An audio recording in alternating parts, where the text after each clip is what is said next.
Burke's Pentad is a literary tool that we can use to help us analyze literature. On its surface, it's a who, a what, a where and when, a how, and a why. If we look at it just at that level, it at least helps us remember what the important components are of a particular scene or moment. If we increase complication, however, if we assume that everything that's worth talking about in a piece of literature has some sort of symbolic motivation, right? Then we can start here with scene using Burke's Pentad, right? Because by starting with the scene, the time and the place, we can look at the culture, the religion, the economy, the politics, the history, and the power of both the setting, right, of the story and the reality that's in the story and the reality that the audience is reading the text in. Okay. And then so that complicates the what or the where and the when. If you want to complicate the action itself, we can look at the actions of a character in relation to the scene, such as the profession that a character is placed in, who their significant other is, the clothing they choose to wear, where they choose to live, stuff like that, right?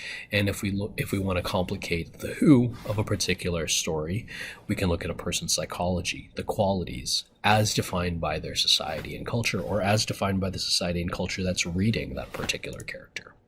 And if we look at the agency, the means by which certain acts are done, we can look at, are they collaborating with others? Are they working solo? Are they working within the bounds of the law or outside of it? We can look at how they're doing things within the scene of their time and place, right? And then finally, we can look at why. What is their goal? Is their purpose tied or yoked to something in the culture, or is it something more primal? Is their goal something within the culture itself, or is it something more abstract outside of it? Okay. And that increases the complication of the who, what, where, and how, and why.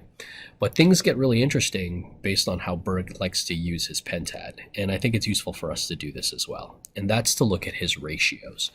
Burke's ratios is just a really fancy way of combining two or more of the different points of the pentad.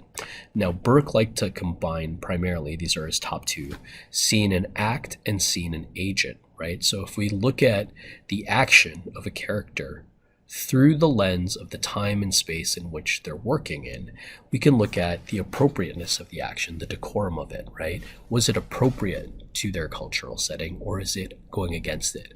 Was it considered ethical or unethical, moral or immoral, based on the society in which they're taking this action?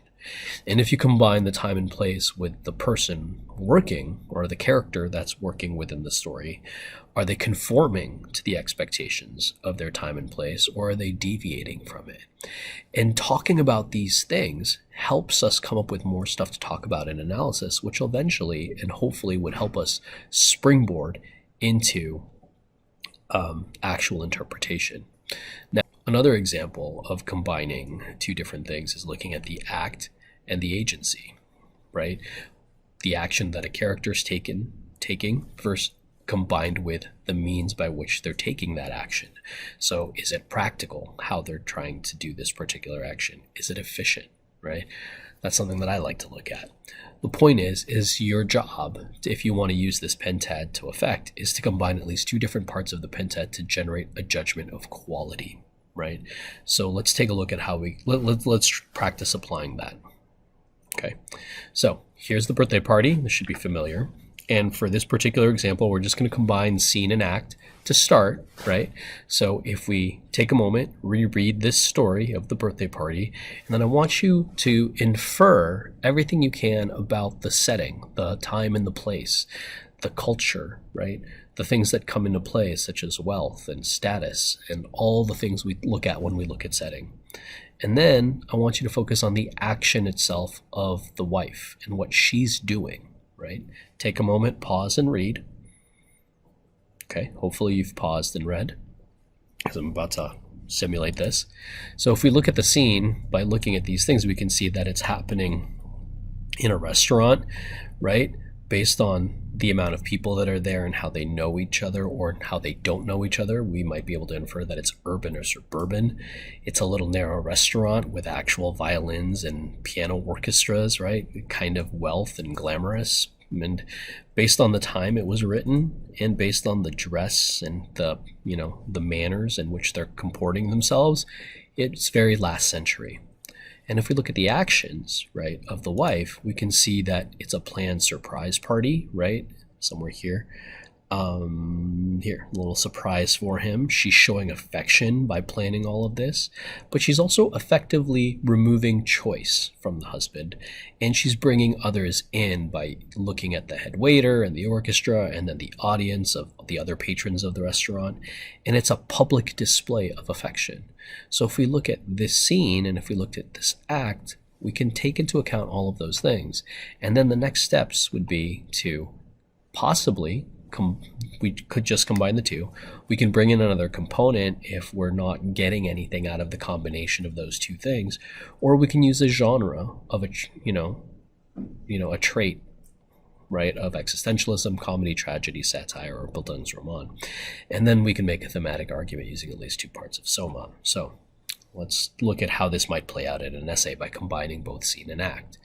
Right? So we do a little bit of planning, we do a little bit of that. So here's the thesis. In Catherine Brush's short story, The Birthday Party, the discord between setting and action implies that the ways we conform leads to conflict, but we cannot help but conform in some fashion.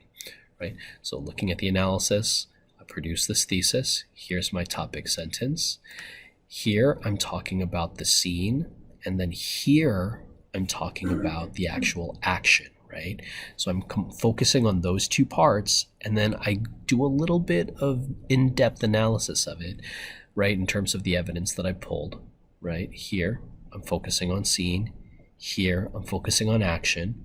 And then here, I'm trying to push it into Soma. I'm pushing it in towards like an argument about the real world. And then here, I set up the transition sentence for the next thing. So you can kind of see how I'm using Burke's Pentat here to guide my analysis and what I choose to talk about, with a clear focus on scene and a clear focus on action. Other paragraphs might focus on other things. The point is, it's forcing me to stick to the text, and it's forcing me to combine aspects of the text to try to springboard into argument. So we're going to practice that in class. Hopefully you've practiced that a little bit by reading The Birthday Party, and then the more we practice using Burke's Pentat's ratios in text, the better you'll get at analyzing and backing up your interpretation. High five for learning.